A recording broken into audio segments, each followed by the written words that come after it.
Bismillahirrahmanirrahim. Elhamdülillahi Rabbil alemin. Vessalatu vesselamu ala Rasulina Muhammedin ve ala alihi ve ashabihi ecma'in.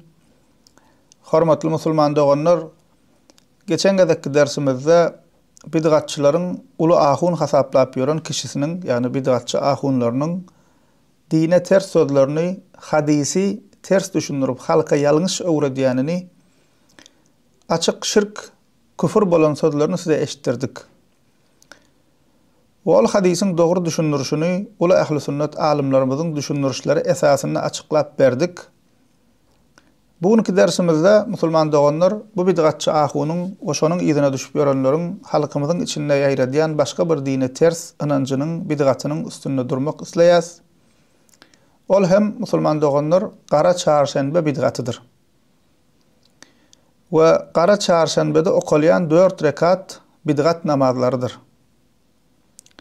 Gara çarşembe bid'atyny Türkmen ýylyň içinde ýaýradan esasy kişi şu bid'atçy ahundur we onuň ýerine düşüp ýörenlerdir. Bular näme diýýärler? Plan öwliýa kişi Jawahirul Hamis diýip kitap ýazypdyr, şonu aýdypdyr. Her ýylla asmandan 320 000 bela inýä, şo belalaryň hemmesi safar aýynyň ahyryna çarşembe gününe inýä diýipdir. Şol güne Gara çarşembe diýilýärmiş. Şol gün bela beterler inýä we iň agyr günmüş. Onu näme etmeli? Şol belalardan goranmak üçin 4 rekat namaz okumaly. Bular şey diýe. Nähilek okumaly bu namazy? Birinci rekatda Subhanaka Fatihadan sonra 17 gezek Kevser suresini okumaly. Ondan sonra 3 ýola İhlas suresini okumaly, sonra Felak suresini, sonra Nas suresini okumaly. Şeýdip 4 rekat namaz okumaly. Ýygynden hem ýörüýte okulýan dilegi barmış. Bu adam öz kitabynda onu ýazypdyrmyş. Ewliyalaryň bir aýdan fermaýşy bar. Men şonu size aýdyp eşitdirjek. Şeyh Muhammed Qaws diýen adam Jawahirul Hamis diýen bir kitap ýazypdyr. Şonu aýdypdyr. Her ýylla asmandan ýere 320 000 bela inýär diýipdir. Şo belalaryň hemmesi safar aýynyň ahyryndaky çarşembe günü inýär diýipdir. Şoň ahyrky çarşembesine Gara çarşembe diýer türkmenler. Türkmenler şu aýa Gara çarşembeli aý diýer. Gara çarşembe diýeni Gara gün, yavuz gün, belaly gün. Şonuň üçin Gara diýipdirler. Şol ewliýa aýdypdyr. Şu ahyrky çarşembe gülleriň iň agyr güni bolýar. Haýsy bir adam ahyrky çarşembede 4 rekat namaz okuysa, niyet kıldım okuyar men 4 rekat nefil namaz deyip dursa, ondan sonra Subhaneke okuyup, izinden Auzu billahi bismillah deyip alham okuyup, alhamın izinden 17 mertebe inna a'taynakel kevser okuymalı.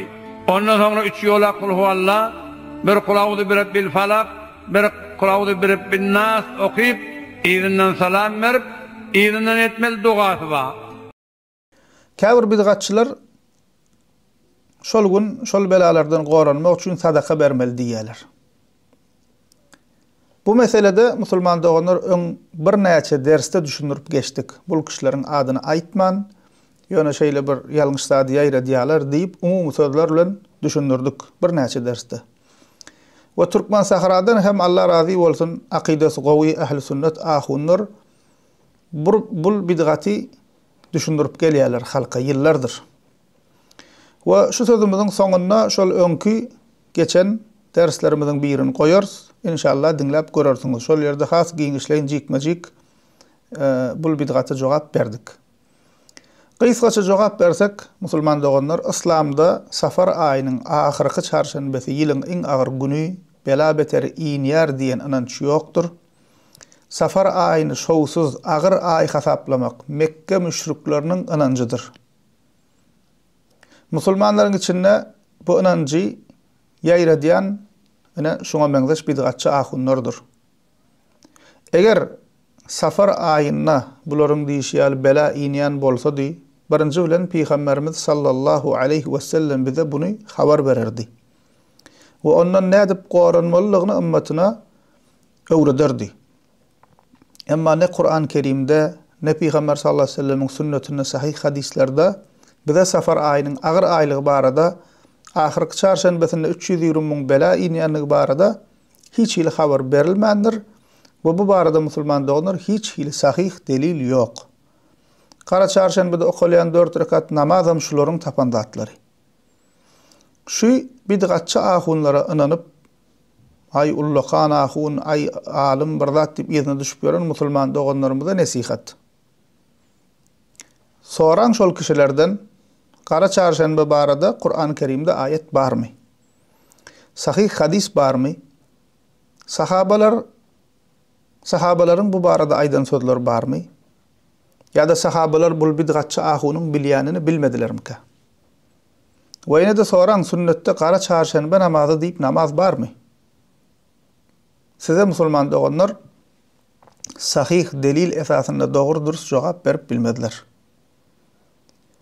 Emma bular her ýyl şol bir ýalyny halk içinde ýaýradyp durlar. Hatta käbir imamlaryň Türkmenistanda mescitlerde, minberlerden bu bidgaty ýaýradýanlaryny eşidýäs. Allah Teala bulara tawba etmek we ýalňyşlaryndan gaýtmak nesip etsin we islamy üýtgetmän Peygamberimiziň sallallahu aleyhi ve sellemin bize öwrüdüşi ýaly sünnet esasynda amal etmek Allah Teala ählimize nesip etsin. Bismillahirrahmanirrahim. Elhamdülillahi rabbil alamin. Vessalatu vesselamu ala rasulina Muhammedin ve ala alihi ve ashabihi ecmaîn. Bir musulman doganymyz şeýle diýipdir. Assalamu aleykum. Mescitleriň birinde wagt etdiler. Safar aýy başlady diýe günni akşam namazından soň 4 rekat nefil namaz okudydylar. Çünkü şu ay agray diýdiler. Şu barada aýdaýsaňyz sünnette barmy? Nahil berjay etmeli. Yine de bir diýenleri şu safar aýyna Peygamber sallallahu aleyhi ve sellem hassayatan aýy şu safar aýyna 360 min bela gelip biler, sadaka berin, köpürek nefil namaz okan diýdiler diýe. Diýip sorapdyr. Wa aleykumussalam we rahmetullahi we berekatuh. Hawa musulman doganlar şoňa meňzeş gepler her ýyl ýaýradylýar. Bu gepi ýaýradýanyň esaslary bidgatçy ahunlar. Halkın içinde bidgat ýaýradyp boran, ýakasyny bidgat ýaýratmak bilen tanadan ahunlar ýaýradýar. Bulan bir kysanagy Türkmen sahrada şo taýdan turýar bu gepleň başy.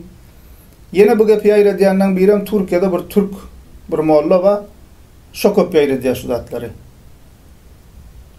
Galanlaram şolardan eşidip şolardan gören zatlaryny dogrum hadyp ay ahun bolsa diýen bolsa dogrudur diýip şolardan eşitip ýaýradýar. Ya da şolaryň gepine kulak asýan mollalar, imamlar şolardan näme eşitip ýaýradýarlar. Näme diýerler? Safar aýy agray, safar aýy belabeter inýän aýy, safar aýynyň ahyrky çarşamba güni has agyrmyş, oňa kara çarşamba diýerler.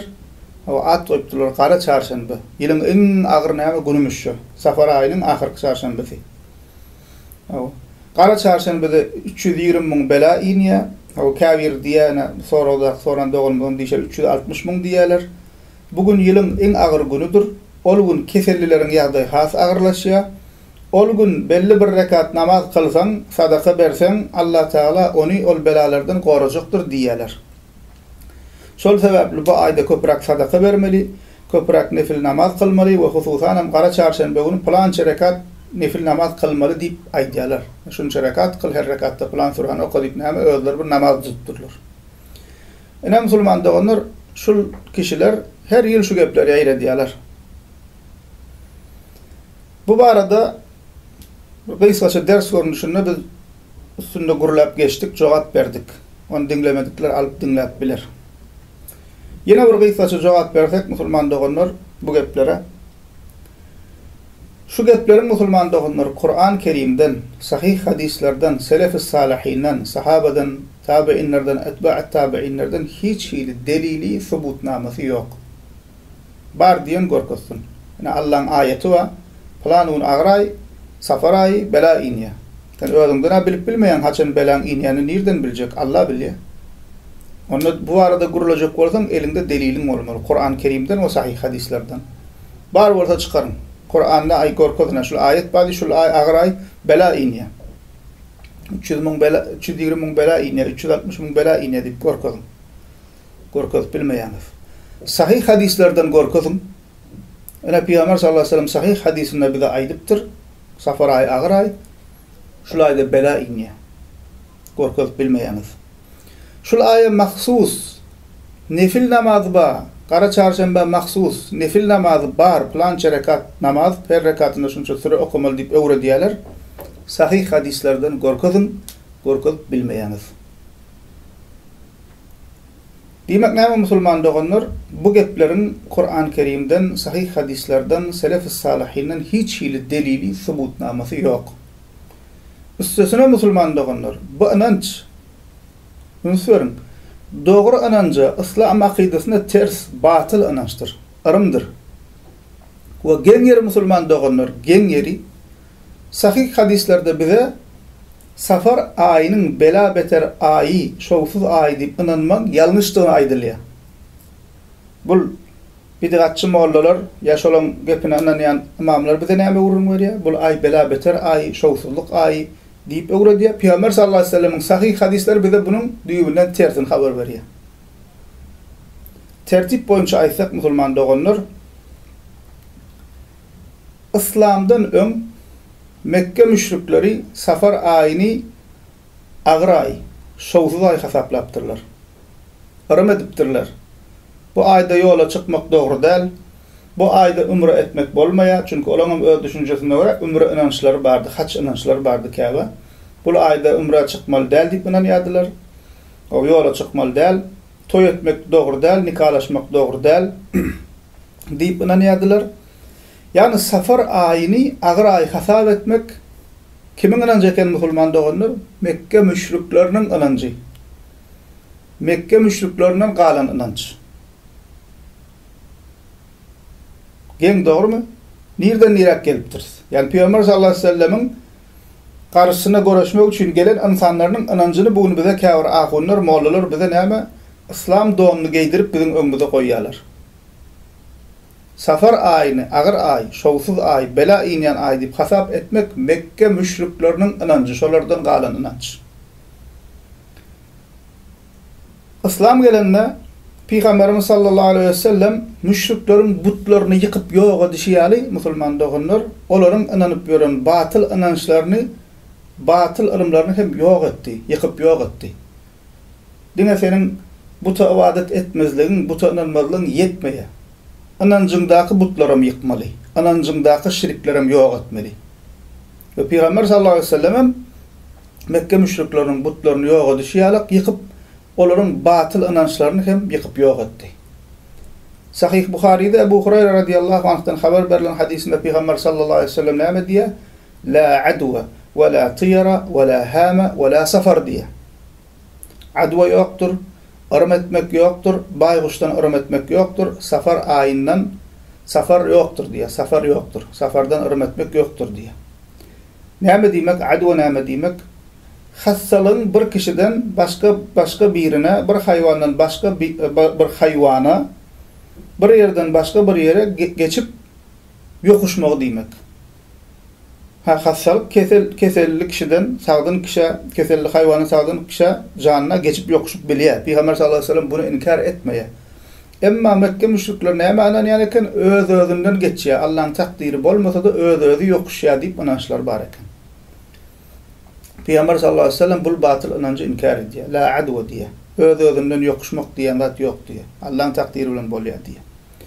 Fa näme diýär? Wa la tiyara. Tiyara näme musulmanlygyny ırım etmek. Näşuň köle bize de bada öňümizden pişik geçdi, ay itulady, ýa bir zat boldy. Araplarda da şo bar eken, mahlukatdan käbir zatlaryň şowsuzluk bela beter getirip biljeğine inanýan ekenler. Peygamber sallallahu aleyhi ve sellem buna inkar edýär. Wa la hama diýär. Hama diýen baýguş. Jahiliýe Araplar näme ananýan eken? Öýmüň ýanyna baýguş gelse ýa baýguş ýygyrsa, maşgalamdan biriniň öljegini haber berýär diýip inanýan eken. Batyl inanç. Baýguş ýygyrsa ýygyrypdyr, gelse gelipdir, seňle hiç baglaşygy ýok. Peygamber sallallahu aleyhi ve sellem buna inkar edýär. Ve la safar diýär. Ve safar aý ulamalardan bir topar diýär, bu safar aýydyr diýär. Peygamber sallallahu aleyhi ve sellem la safar diýäni safar ayıdır. Yani Peygamber sallallahu aleyhi ve sellem la safar demekle näme inkar ediyor? Cahiliye Arapları bu ayın agyr aýdygyna bela beter şowsuzlyk getirýän aýdygyna inanýardylar. Hatta olar bu aýda toý etmezdiler. Ýa-ni diýişmeli ýola çykmazdylar, söwda satga ýola çykmazdylar. Peygamber sallallahu aleyhi ve sellem inkar ediyor. Çünkü bu inanç akla ters. Ayın günün itin pişin baýguşun sen işin bilen sen ýaşaýşyň bilen näme baglanşygy bar? Peygamber sallallahu aleyhi ve sellem şulan hemmesini inkar ediyor. Näme boldy musulmanlar onlar bol inanç Mekke müşrikleriniň inancı. Buna inanmak däl Peygamber sallallahu aleyhi ve sellem buna inanmaň diýip gidipdir. Emma bize ahun, selleli, molla, amam kişiler çıkıp näme gurun berýär? Tersini gurun berýärler. Diýdik musulmanlar onlar ünslerin başga bir möhüm zat plan gün ay bela gelýär diýip inanmak dogry islam inançyna ters bolan inanç. Kösgönüje Qur'ana ters şol inanç. Yani bu gep bilen batyllygyny birdäl bir näçe ýoldan subut edip bolýar. Şoň biri musulmanlar onlar bu inanç Qur'ana İslam akidesine ters inanç. Sebäbi musulmanlar onlar Allah Taala'nın aýlarynyň, günleriniň hemmesi gowy. Näme diýmek bela inýän aý diýmek? Allah Taala bela inýän aý yaratdymy? Yani bir insan biraz diýen zatyn pikirlenmeli, oýlanmaly. Bu Kur'an sünnetde bu zatlar barmy, ýokmy? Näme diýmek? Allah Taala musulmanlar onlar aýlarynyň, günleriniň hemmesi gowy. Biri-birinden musulmanlar onlar üstün faziletli günler bar. Cuma günü ýalak, gijeler bar, Kadir gijesi ýalak. Bir-birinin üstün aylar bar. Ramazan aýy ýalak. Emma musulmanlar onlar İslamda bela inýän ay, bela inýän gün, bela inýän gije diýen inanç diýünden ýok, Qur'ana ters bolanç. Ve musulmanlar onlar Qur'an sünnet bize näme habar berýär? İnsanlaryň başyna gelýän erwetlik bela beter ay gün sebäpli gelýär diýip aýdýarmy Qur'an sünnet ýok musulmanlar onlar. Qur'an we sünnet bize näme habar berýär?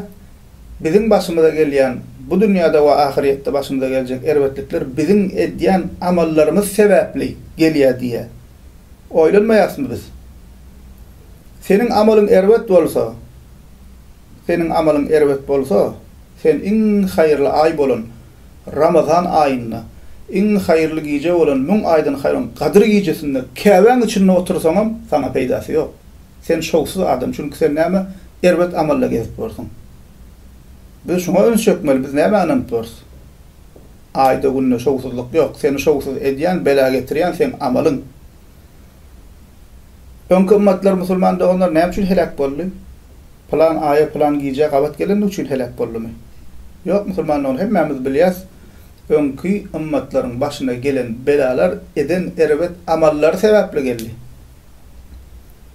Kur'an-ı Kerim'de hem Allah Teala bu hakikati üns çöküp bize näme diýär? Şura suresi 30. ayetinde وَمَا أَصَابَكُم مِّن مُّصِيبَةٍ فَبِمَا كَسَبَتْ أَيْدِيكُمْ وَيَعْفُ عَنْ كَثِيرٍ. Başınıza gelen islenlik bir bedbahtçılık öz elleriniz bilen eden etmişleriniz sebäplidir. Şoňa garamazdan Allah Teala günahkarlaryň köpüsiniň günahyny geçýändir diýär. Diýmek musulmanlar onlar bu tarapdan hem näme pikirlensek bu inanç İslam inancına, akidesine ters inanç. Batıllygyny gorkadýan ýene bir zatlardan biri ýanky dogan diýişýär, Peygamber sallallahu aleyhi ve sellem safar aýyna hassa bolupdyr diýip misal berýärler. O 20.000-360.000 belan gelmekligini şoňdan baglanşdyrýarlar diýen. Peygamber sallallahu aleyhi ve sellem şol aýda hassa bolupdyr, şol aýa bela inýänligi üçin diýip näme şol misal berýärler. Musulman doganlar Peygamber sallallahu aleyhi ve sellem'in safar aýyna hassa bolanlygy dogry. Ýöne bu diýmek safar aýynyň agyr aýdygyny aňlatmaýar. Hatta musulman doganlar ünsürin safar aýy agyr aý diýip bela beter gelýän aý diýip Peygamberimiz sallallahu aleyhi ve sellem'in hassa bolmaklygyny safar aýy bilen baglanşdyryp misal bermek Peygamberimiz Muhammed sallallahu aleyhi ve sellem'in öňünde terbiýesizlikdir, edepsizlikdir. Sebäbi bu gepden näme many çykýar? Safar aýy 320.000-360.000 bela inýän aý bolsa, Allah Taala Peygamberimiz sallallahu aleyhi ve sellem bela ugradypdyr. Şol sebäpli hassa bolupdyr diýen many çykýar. Ya da şol belalardan Allah Taala'nın uğrayan belalarından biri peygamberimize deyipdir diyen mani çıkıyor. Allah saklasın. Bu batıl inancın bir ucunu irak var ya pikirlensek. Şoň üçin şeytan bidgatlary we şoňa meňzeşatlar diýe günahdan beter gowar ya diýe, arakdan şerapdan beter gowar ya. Çünki her bidgatyň ýerinde şoňa meňzeş başga da bir tür ýalňyşlatlar gelýär. Sulman dognar Peygamberimiz sallallahu aleyhi ve sellem'in hassa bolmaklygy safar aýy bilen baglanşygy ýok. Yani safar aýyna bolman başga aýda hassa bolsun, mysal, ahir hassa boljak bolsa bir aý insan Peygamberimiz bolsa başga bolsun bir aýda ya bir günne hassa bolmaly. On aý bilen günlen baglanşygy ýok. Allah'ın takdiri şol wagtda gabat geldi, şeýle boldy. Ondan Peygamber sallallahu aleyhi ve sellem safar aýyna hassalygy başlaýa, unsurun. Hassalyk safar aýyna başlaýa, ondan soňra aý bolan Rabiul Awwal aýyna hassalyk dowam edýär we şol aýda dünýäden gaýdýar. Indi unsurun Peygamber sallallahu aleyhi ve sellem hassa bolmaklygy üçin has agyrmy ýa-da dünýäden gaýtmaklygy has agyr. Haçan dünýäden gaýdýar Rabiul Awwal aýyna. Onda näme diýjek? Rabiul Awwal aýyny da bela inýan aý diýjekmi? Ya Peygamber sallallahu aleyhi ve sellem hassalyk safar aýyna başlady, Rabiul Awwalda dowam etdi. O şol aýda dünýäden aýtdy. Onda näme? Rabiul Awwal aý hem bela inýan aý diýjekmi? Onam şoňa mysal berjekmi? Näme musulman doganlar? Bu ýalňyş gep. Gelel sadakaly nefil namazly gurruna. Sadaka berjek bolsaň musulman doganlar, nefil sadaka hemişe berip bolýar. Nefil namaz kılacak bolsaň hemişe kılıp bolýar. Emma bu hili batıl inancı esaslanyp sadaka bersen, nefil namaz kılsaň sowap däl günah kazanýan. O bidgata amal etdiň bolýar, batıl zadyň ýaýramaklygyna ýardam etdiň bolýar. Buňa öňsürüm. Bu gepi ýaýradýanlaryň esasy öňe sürýän zady näme musulman doganlar? Delil-i subutnama ýok. Näme diýär? Plan ullokan öwliýa diýär. Qatulluqan, ulluqan, öwliýalaryň reisi, öwliýalaryň başlygy diýe şeýdip gurlaýarlar-da şu. Ulan gowwaryan zady şeýdip gurlasalar delil ýok da ondan bir zady o gepiniň aşagyny doldurmaly. Ondan ulluqan öwliýa diýdi, öwliýalaryň reisi diýdi, öwliýalaryň başlygy diýdi, şeýdip sady halyk şeýdip inandyrýarlar. Ýa-da diýär şu ulluqan öwliýalaryň biri diýe kitabynda ýazypdyr diýe.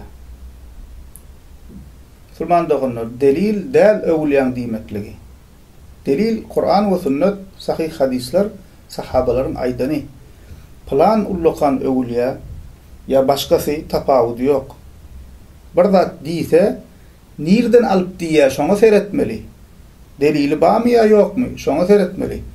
Ol plan öwliýa diýdi, plan ulluqan alymyň sözü, plan piriň sözü İslamda delil däl, alim kan, weli kan, pir kan. Bularam insan bir gapdylna nefsler we bir gapdylna şeytanlar we unutup bilýär, ýatdan çykaryp bilýär, ünsürmän bilýär.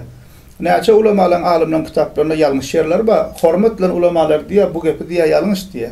Ya bolmasa şu ýerde bir gaflata düşüpdir, ünsürmän Allah bagşlasyn diýip bir gyra goýýarlar.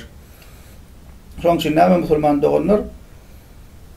O diýdi, bu diýdi bilen bolmaýar. Bu delil däl. Delil Kur'an we sünnet sahabalaryň aýdan sözleri bolmanda 4 mezhep imamymyzdan getir, şolaryň ijtihady. Emma näme o diýdi, bu diýdi bilen bolmaýar. Ya bolmasa aýol ulu alim düşünde görüpdir, ulluqan öwliýa düşünde görüpdir. Bolmaýar musulman doganlar. Şonuň üçin musulman doganlar şu fiili gepleri ýaýradýanlara göne inanmaly däl. Hususan şuň kunna gowdadan bakym ýaýraýa, erwet zat ondan bakym ýaýraýa. Ýalňyş zat, delilsiz zat ondan bakym ýaýraýa. Gönem internetde goýýarlar. Ýaýrakdy goýur şeytanam goýa şu batıl zatlara ýardam edýär ýaýramaklygyna. Şu Allah'ın ayetini goýsaň, sahih hadis goýsaň şuňal çartlyk bilen ýaýranok. Emma şuňal batıl we bidgat zatlar görýän bolyn dünýäni aýlanyp çykýar, hemme kişi paýlaşýar. Goýan hem şeytanam şu zatlara ýardam berýän ýalar. Şoň üçin musulman doganlar şuňal geplere gön inanmaly däl. Aman bolup, ahun bolup, bu hili delilsiz gurrunlary ýaýratmaklaryň musulman doganlar nämen alamatyny diýär, ýa-da şu mesjitde aýtdylar diýär. Özümüz şaýat bolýar, ahun ulama diýip borandan şu gepi ýaýradyp berler. Nämen alamaty? Näme üçin bir özüne inanylýan ahun, pir, muftiýa, alim, imam tapawdy, şoňa meňzeş gepler ýaýradýar. Bul bilen nämen görkezýär, nämen aňladýar? Şol kişinin soğuk salalygynyň, halka din deyip musulman doğanlar sogap deyip buna deyip öwrediyen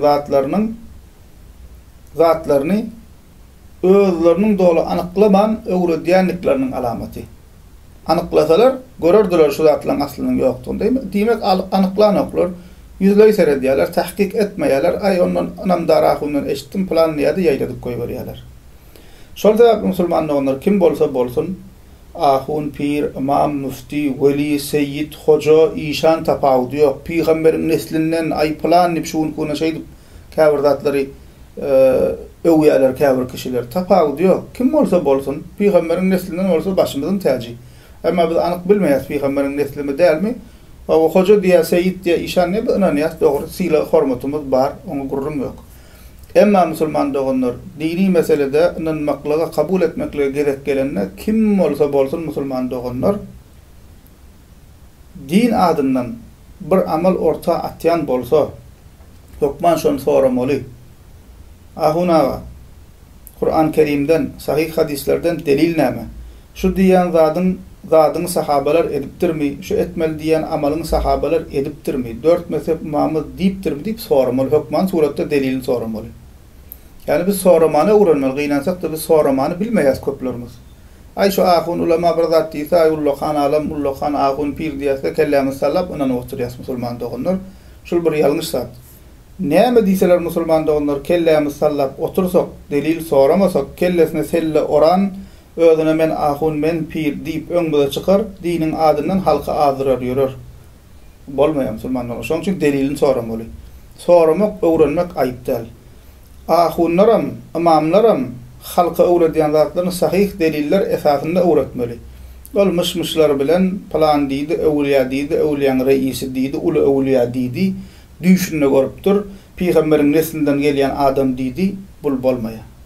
Eger durus ahun alim bolsa, meniň size diýen zadymyň delili Kur'andan şul ayet, sahih hadislerden delili şul ayet, mujtehid imamlar şu ayet hadisten şu netijeni çykarypdyr diýmeli, öz netijesini aýtmalylar. Öz kellesine ora düşünürüş bermeliler. Mujtehid imamlarımız şu netijeni çykarypdyr. Sahabalar şuna şeý diýipdirler, şeý diýip amel edipdirler diýip hukman suratda eger durs ahun molla bolsa, şeý diýip näme diýen zadyny delil bilen düşündirmeli. Adamdan kellesini bulaşdyrmalylar. O diýdi, bu diýdi, plan diýdi, puzat diýdi. Tamam, izinden gelip näme diýär, kim şunu kabul etmese wahabidir diýip goýberýär. O garşyna kanan oturan görgülün kellesini bulanmajar diýär. Yani delile aýdan ok, delilli öz ýandan ya toslama hadis getirýär, ya bir hekayet getirýär, alim diýdi, ahun işan diýdi, gepi aýlap pyrlaýar, en soňra gepini irak getirýär. Kim şunu kabul etmese wahabidir diýip goýberýär. Bul durs ahunyň alymyň wasfy däl. Bu bidgatçylaryň ýoly. Bu bidgatçylaryň edýän işi. Bu unutmaly musulman doğanlar bela beterden goranjak bolsak, şu hili din adyndan yalan zatlar ýaýratmakdan el çekmeli. Ve haram işlerden el çekmeli. Başımıza musulman doğanlar bela gelse edýän amalymyz sebäpli gelýär. Ene şeýdip diniň adyndan yalan zatlary ýaýradyp ýörsak, Allah'dan korkmaly. Bela şu zatlar sebäpli gelir. Bu dünýäde gelmese de o tarapdan jezany çekýän. Şonuň üçin näme musulman doğanlar ananýan zadymyza delil esasında ananaly. Edýän amalymyza sahih deliller esasında sahabalardan misal alıp görüli alıp edelim. Elhamdülillah Rabbil alemin.